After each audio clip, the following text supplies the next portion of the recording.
Pharma का पाठशाला में आप सभी का स्वागत है। मैं हूं आपका एजुकेटर डब्लू कुमार। आज हम लोग ह्यूमन सेल के बारे में समझने, पढ़ने और सीखने की कोशिश करते हैं। तो देखिए, सेल का जनरली हम लोग जनरल इंट्रोडक्शन पहले के वीडियो में देख चुके हैं, अब उसके आगे देखते हैं। तो सेल आखिर होता क्या है? तो सेल जो है आपका, cell is the fundamental structural and functional unit of all living organism है। सारे ऑर्गेनिज्म का स्ट्रक्चरल एंड फंक्शनल यूनिट है।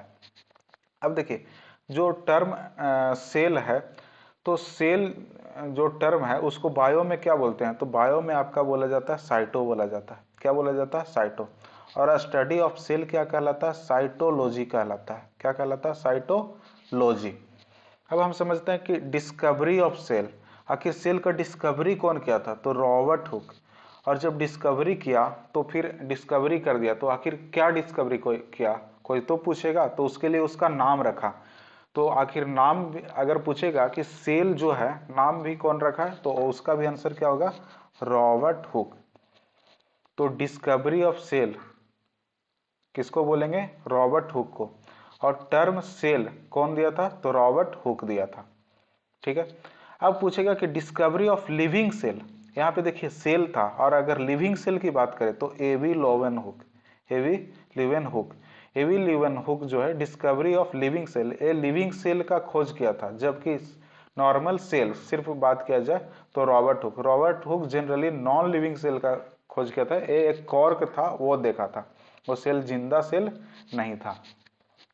अब बात करते हैं कि सेल थ्योरी गिवन, आखिर जो सेल है तो कैसे कैसे क्या होता होगा, उसमें क्या कुछ पाया जाता है, उसका एक प्रॉपर थ्योरी है।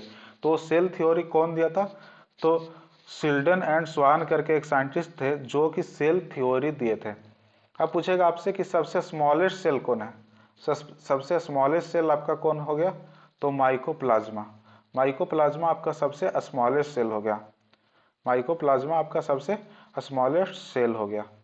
अब पूछता है कि सबसे बिगेस्ट सेल कौन है? तो बिगेस्ट सेल, सबसे बिगेस्ट सेल हो गया आपका ऑस्ट्रिच, यानी कि शुतुरमुर्ग का अंडा जो है सबसे बिगेस्ट सेल है।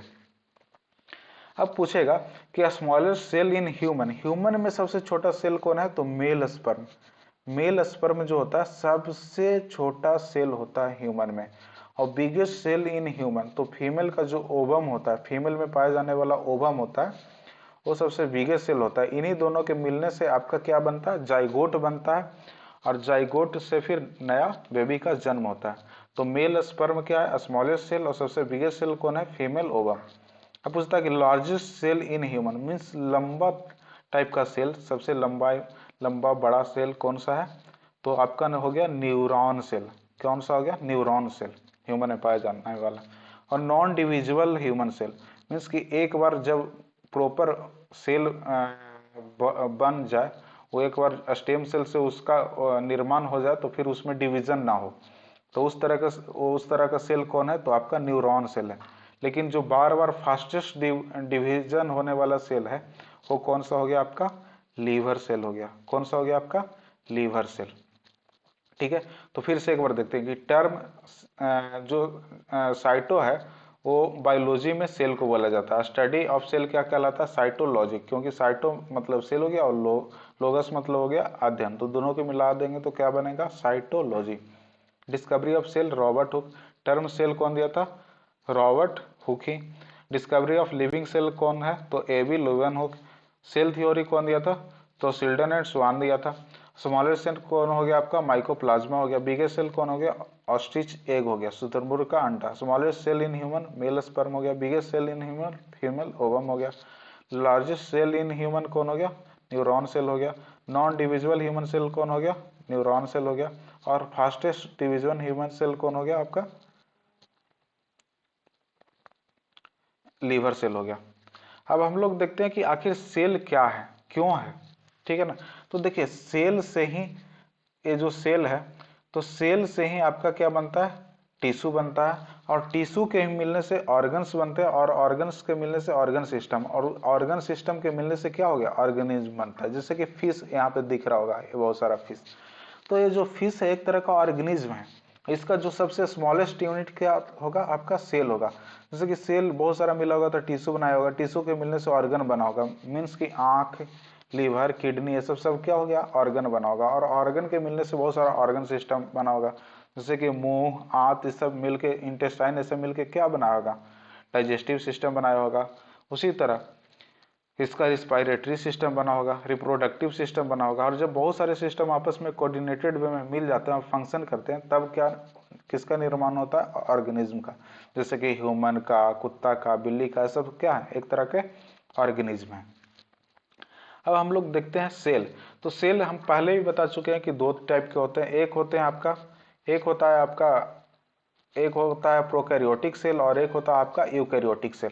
तो प्रोकैरियोटिक सेल में हम लोग देखे थे आर्की बैक्टीरिया और यू बैक्टीरिया, और जबकि यूकैरियोटिक सेल में देखे थे प्लांट सेल। हम लोग एग्जाम्पल देख रहे हैं, प्लांट सेल हो गया, एनिमल सेल हो गया, और भी तरह का सेल होते हैं यूकैरियोटिक सेल में आते हैं। ठीक है, तो हम लोग प्रॉपर आज देखेंगे ह्यूमन सेल, जो कि एनिमल सेल का एग्जाम्पल है, जो कि यूकैरियोटिक सेल के अंदर आता है। अगर जो भी लोग वीडियो नहीं देखे हैं कि प्रोकैरियोटिक सेल क्या होता है, यूकैरियोटिक सेल क्या होता है, क्या डिफरेंस है, तो पहले के वीडियो जाकर देखें, उसमें प्रॉपर लेक्चर वीडियो में सारा कुछ दिया हुआ है। अब जैसे कि हम लोग एक देख रहे हैं ह्यूमन सेल के बारे में देख रहे हैं, तो ह्यूमन सेल एक तरह का क्या है, यूकैरियोटिक सेल है, जिसमें कि देखिए, ध्यान से देखिए, इसके मिडिल में, सेंटर में एक गोल सा स्ट्रक्चर है, जो कि क्या कहलाता है, न्यूक्लियस कहलाता है। ये आपका क्या कहलाता है, न्यूक्लियस कहलाता है। और न्यूक्लियस के जस्ट बाहर में लिक्विड भरा होता है। ठीक है, तो लिक्विड भरा होता है, तो ये जनरली लिक्विड जो है कि कैसा लिक्विड है, तो सेल का लिक्विड है। तो सेल के लिक्विड को क्या बोलेंगे, साइटो। और प्लाज्म यूज करते हैं लिक्विड के लिए, फ्लूइड के लिए, तो क्या हो गया, साइटोप्लाज्म। और साइटोप्लाज्म में बहुत सारे स्ट्रक्चर आपको तैरते हुए दिख रहे होंगे। ठीक है, ये ऑर्गेनेल्स हैं, ये सारे के सारे ऑर्गेनेल्स हैं जो कि स्पेशल फंक्शन को करवाने का काम करते हैं। जैसे कि आपका क्या हो गया, माइटोकॉन्ड्रिया हो गया, सेंट्रियोल्स हो गया, गोल्गी अपरेटस हो गया, लाइसोसोम हो गया। तो ये आपका इंडोप्लाज्मिक रेटिकुलम हो गया, जो कि स्पेशल तरह का फंक्शन करवाते हैं, जिसके बारे में हम डिटेल्स करके एक का प्रॉपर वीडियो देखेंगे। अब देखिए, इसके बीच में भरा है आपका फ्लूइड, यानी कि लिक्विड पार्ट। तो अगर लिक्विड है तो बाहर लीक भी कर सकता है, बह भी सकता है। तो इसको कवर करने के लिए बाहर से एक कवर है, उस कवर को क्या नाम दे रहे हैं हम लोग, सेल का मेम्ब्रेन। ठीक है ना, उसको हम लोग बोलते हैं सेल का मेम्ब्रेन, साइटो मेम्ब्रेन, यानी कि सेल का मेम्ब्रेन, जो कि यहाँ पे डिनोट किया हुआ।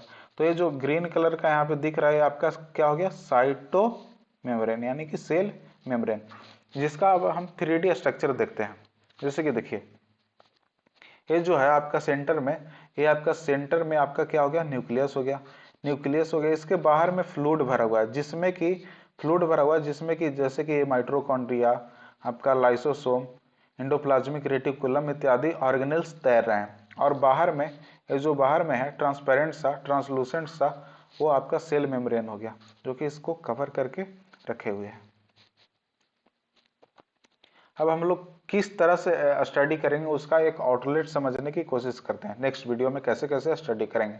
जैसे कि देखिए, हम लोग इसको 3 पार्ट में बांटेंगे। एक हो गया सबसे बाहर वाला, जिसको सेल मेम्ब्रेन बोल रहे हैं। सबसे मिडिल वाले सेंटर में क्या था, न्यूक्लियस था, और बीच में साइटोप्लाज्म था, जिसमें कि बहुत सारे ऑर्गेनेल्स आपका तैर रहे थे, एंड इंक्लूजन्स बॉडी भी।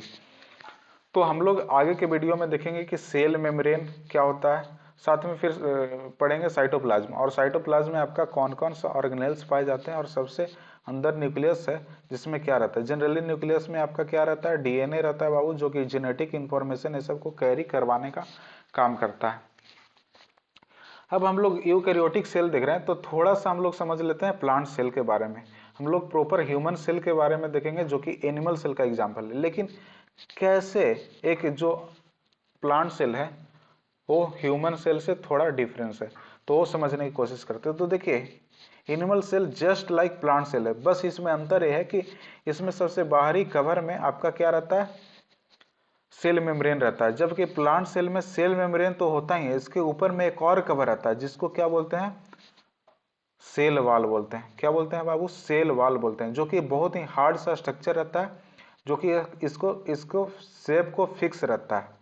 इसीलिए प्लांट का सेल, प्लांट का जो भी तना रहता है, उसका शेप फिक्स रहता है। जबकि हमारे एनिमल्स के बॉडी पे अगर प्रेशर लगाएंगे तो उसका शेप चेंज हो जाता है, क्योंकि उसके बाहर में सेल बॉल जैसा स्ट्रक्चर नहीं रहता। इसके अलावा बीच में एक खाली जगह रहता है जिसको वैक्यूल्स कहते हैं, जबकि एनिमल सेल में वो नहीं पाया जाता है। इसके अलावा प्लांट सेल में बहुत सारा फोटोसिंथेटिक ऑर्गेनेल्स रहता है जो कि एनिमल सेल में नहीं पाया जाता। इसके अलावा अधिकतर जो चीज़ें एनिमल सेल में पाई जाती है वो प्लांट सेल में भी पाया जाता है। इसके अलावा मैक्सिमम चीज़ें दोनों में सेम ही है। ठीक है, तो बस डिफरेंस ये है कि एक सेल वॉल एक्स्ट्रा पाया जाता है प्लांट सेल में, और वैक्यूल्स पाए जाते हैं यानी कि खाली जगह, और फोटोसिंथेटिक पिगमेंट्स पाया जाता है जो कि एनिमल सेल में नहीं पाया जाता। इसके अलावा लगभग दोनों में चीज़ें सेम ही पाई जाती हैं। अब हम लोग नेक्स्ट वीडियो में सारा कुछ देखेंगे कि प्लाज्मा मेम्ब्रेन क्या होता है।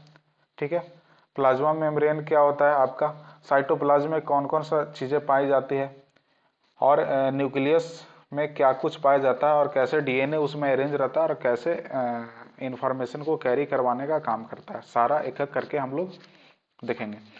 अब आप लोग से रिक्वेस्ट है कि अगर हमारा वीडियो अच्छा लग रहा है तो इसमें कमेंट करके बताइए कि इसमें और कैसे इम्प्रूवमेंट किया जा सकता है, और इसमें और भी क्या कुछ ऐड किया जा सकता है। अगर इसमें आप लोगों को लास्ट में क्वेश्चन चाहिए ऑब्जेक्टिव टाइप का तो वो भी बता सकते हैं, ताकि हम कुछ जो भी टॉपिक पढ़ाएं उससे रिलेटेड क्वेश्चन आप लोगों का करवा दें। और अगर इस वीडियो का आपका प्रॉपर पीडीएफ चाहिए तो ये मेरा टेलीग्राम चैनल है फार्मा का पाठशाला, इस पे जाइए। इस पे जाकर आप जिसका डिस्क्रिप्शन बॉक्स में भी लिंक दिया हुआ है उस पर आप क्लिक करिएगा तो सीधे मेरे चैनल फार्मा का पाठशाला में चले जाइएगा। वहाँ पे सारा आपका अभी तक जितने भी वीडियो है उससे रिलेटेड सारे का पीडीएफ मिल जाएगा। ठीक है, अगर आपको हमारा चैनल अच्छा लग रहा है, हमारा वीडियो बहुत ही पसंद आ रहा है तो कृपया लाइक करिए, शेयर करिए, सब्सक्राइब करिए और प्यारा सा कमेंट करिए, ताकि हम अपने वीडियो को और इम्प्रूव कर सके, इसमें मॉडिफिकेशन कर सके। और वीडियो देखने के लिए आपका बहुत बहुत धन्यवाद।